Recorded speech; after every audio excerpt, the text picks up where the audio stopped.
ಸೂರ್ಯಕಾಂತಿ ನಮ್ಮ ರಾಜ್ಯದ ಮುಖ್ಯವಾದ ಎಣ್ಣೆಕಾಳಿನ ಬೆಳೆ. ಇದನ್ನ ಮುಂಗಾರು, ಹಿಂಗಾರು ಮತ್ತು ಬೇಸಿಗೆಯಲ್ಲಿ ಎಲ್ಲಾ ತರಹದ ಮಣ್ಣಿನಲ್ಲಿಯೂ ಬೆಳೆಯಬಹುದು. ಇದರ ಬೇಸಾಯ ಸುಲಭ, ಕೊಯ್ಲು ಮಾಡೋದ್ರಲ್ಲಿಯೂ ಕೂಡ ಹೆಚ್ಚು ಶ್ರಮವಿಲ್ಲ. ಹಾಗಿದ್ರೆ ಈ ಎಣ್ಣೆಕಾಳಿನ ಬೆಳೆಯನ್ನ ಬೆಳೆಯುವುದು ಹೇಗೆ? ಮಾಹಿತಿ ಇಲ್ಲಿದೆ.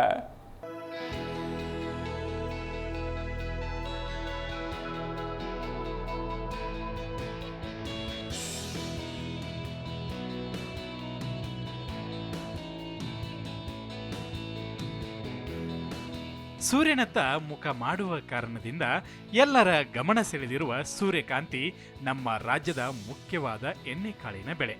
ಇದನ್ನ ಮುಂಗಾರು, ಹಿಂಗಾರು ಮತ್ತು ಬೇಸಿಗೆಯಲ್ಲಿ ಎಲ್ಲಾ ತರಹದ ಮಣ್ಣಿನಲ್ಲೂ ಕೂಡ ಬೆಳೆಯಬಹುದಾಗಿದೆ. ಇದರ ಬೇಸಾಯ ಸುಲಭ, ಕೊಯ್ಲು ಮಾಡೋದ್ರಲ್ಲಿ ಹೆಚ್ಚು ಶ್ರಮವಿಲ್ಲ. ಉಕ್ರೇನ್ ರಷ್ಯಾ ಯುದ್ಧದ ನಂತರ ರಾಜ್ಯದಲ್ಲಿ ಸೂರ್ಯಕಾಂತಿ ಬೆಳೆಗೆ ಹೆಚ್ಚಿನ ಬೇಡಿಕೆ ಇದೆ.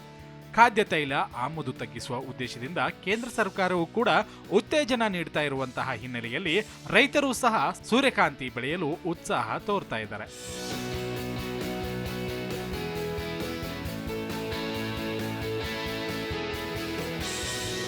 ಕರ್ನಾಟಕವು ಅತಿ ದೊಡ್ಡ ಸೂರ್ಯಕಾಂತಿ ಉತ್ಪಾದಕ ಪ್ರದೇಶವಾಗಿದ್ದು, ದೇಶದ ಒಟ್ಟು ಸೂರ್ಯಕಾಂತಿ ಉತ್ಪಾದನೆಯಲ್ಲಿ 48% ಕೊಡುಗೆ ನೀಡುತ್ತಾ ಇದೆ. ಜಾಗತಿಕ ಉತ್ಪಾದನೆಯು ಸುಮಾರು 32% ಹೊಂದಿರುವ ಭಾರತವು ನೆಲಗಡಲೆ ವಿಶ್ವದ 2ನೇ ಅತಿ ದೊಡ್ಡ ಉತ್ಪಾದಕ ದೇಶವಾಗಿದೆ. ಭಾರತದ ರಾಜ್ಯಗಳಲ್ಲಿ ಗುಜರಾತ್ ಅಗ್ರಸ್ಥಾನದಲ್ಲಿದ್ದರೆ ಕರ್ನಾಟಕವು 5ನೇ ಸ್ಥಾನದಲ್ಲಿ ನೆಲಗಡಲೆ ಉತ್ಪಾದಿಸುವ ರಾಜ್ಯವಾಗಿದೆ.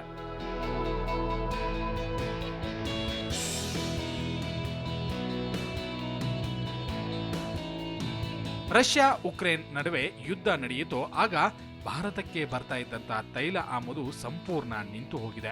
ತಕ್ಷಣ ಅಡುಗೆ ಎಣ್ಣೆ ದರ ಗಗನಕ್ಕೇರಿತು.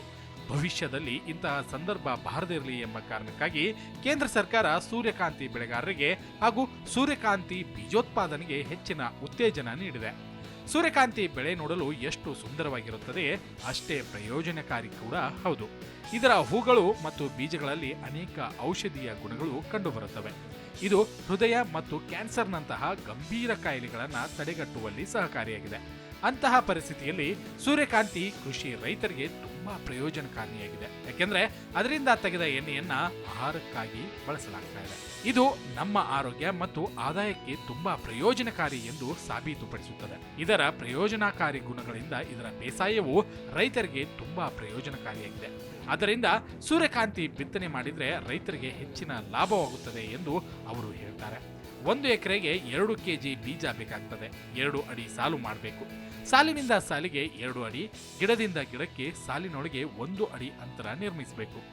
ಸಾಲಿನಲ್ಲಿ ಗೊಬ್ಬರ ಹಾಕಿ ಒಂದೊಂದು ಗುಣಿಗೆ 2 ಬೀಜ ಬಿತ್ತಿದ್ರೆ ಅದು 6 ದಿನಕ್ಕೆ ಮೊಳಕೆ ಬರುತ್ತದೆ. 10 ದಿನದೊಳಗೆ 1 ಗುಣಿಯಿಂದ ಒಂದೇ ಗಿಡ ಬಿಡುತ್ತದೆ. ಒಂದು ವೇಳೆ 1 ಗುಣಿಯಲ್ಲಿ 2 ಗಿಡ ಬಿಟ್ಟರೆ ಇಳುವರಿ ಕಡಿಮೆ ಆಗುತ್ತದೆ.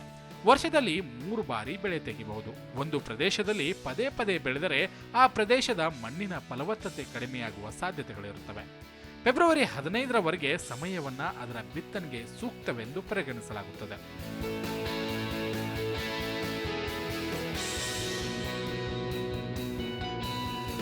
ಅದಲ್ಲದೆ ಈಗ ಕನಿಷ್ಠ ಬೆಂಬಲ ಬೆಲೆ ಯೋಜನೆಯಡಿ ರಾಜ್ಯದಲ್ಲಿ ಸೂರ್ಯಕಾಂತಿ ಖರೀದಿಗೆ ಕೇಂದ್ರ ಸರ್ಕಾರ ಸಮ್ಮತಿ ನೀಡಿದೆ.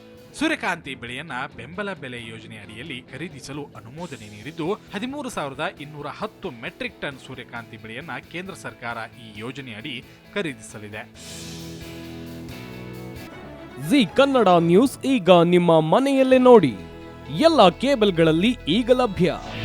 ನಿಮ್ಮ ನೆಚ್ಚಿನ ಜಿ ಕನ್ನಡ ನ್ಯೂಸ್ ಈಗ ಸನ್ ಡೈರೆಕ್ಟ್ ನಲ್ಲಿ number 292, Tata play number 1664, Jio TV number 1334, NXT digital number 30, in cable number 30, city networks 51, U digital number 162, GTPL number 17, Rockline telecommunications number 42, Shri Basaveshwara cable number 168, rural cable network 60, Vinayaka digital 57, Abhishek cable 821, city channel 53, Siddeshwara cable network 57, V4 digital Infotech 628, Surya digital networks 53, Gajanan digital number 836, Malnad Infotech private limited number